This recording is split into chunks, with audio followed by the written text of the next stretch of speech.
조선 개국의 1등 공신 정도전에게 이방원이 묻습니다. 대감께서는 어찌하여 왕보다 재상의 권한이 더 많아야 한다고 생각하십니까? 왕은 바꿀 수 없지만 재상은 바꿀 수 있기 때문입니다. 조선 왕조실록에는 정도전이 이따금 취중에 넌지시했다는 말이 기록되어 있습니다. 한나라 고조가 장자방을 쓴 게 아니라 장자방이 곧 고조를 쓴 것이라고. 꾀주머니 책사 장자방, 즉 장량은 한고조 유방을 도와 한나라를 세운 1등 공신입니다. 그러니까 정도전의 말은 이성계가 나를 기용한 게 아니라 내가 이성계를 기용했다는 뜻이죠. 이인자 정도전은 결국 역모죄로 처형당합니다. 장량을 흠모했지만 장량의 슬기로운 처신은 배우지 못한 겁니다. 장량과 쌍벽을 이뤘던 개국 공신 한신은 초나라를 하사받아 제후의 권세를 누렸습니다만 결국 토사구팽당했습니다.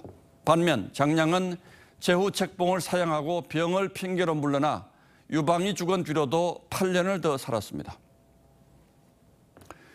이른바 윤핵관의 한 축으로 꼽히는 장제원 국민의힘 의원이 어떤 임명직도 맡지 않겠다며 백의종군을 선언했습니다. 당의 혼란에 무한 책임을 느낀다며 개파로 비칠 모임이나 활동도 앞으로 일절하지 않겠다고 했죠. 대통령에게 더 이상 짐이 되지 않겠다고 총대를 맨 윤핵관 퇴진의 신호탄이라는 평가에서 한신보다는 장량의 길을 떠올리게 됩니다. 이제 시선은 자연스럽게 권 원내대표로 쏠릴 수밖에 없습니다.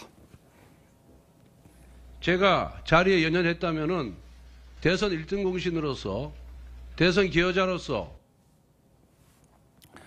권 원내대표는 당내 일각의 사퇴 요구를 받자 어떤 자리 욕심도 낸 적이 없다고 했습니다.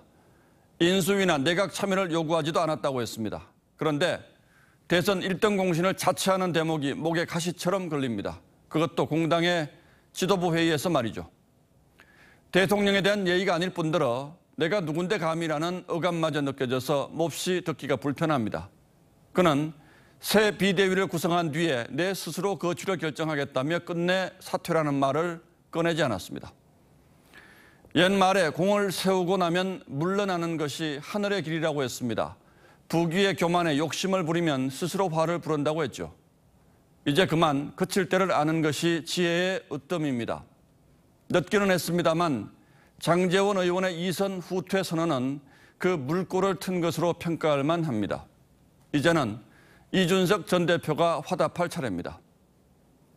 당장은 모두가 진 것처럼 보일지도 모르겠습니다만 결국 그것만이 모두가 다 이기는 길이 될 겁니다. 정치 현실이 아무리 답답하다고 하더라도 어딘가로는 한 줌 맑은 공기가 들어와야 국민도 숨을 쉬지 않겠습니까?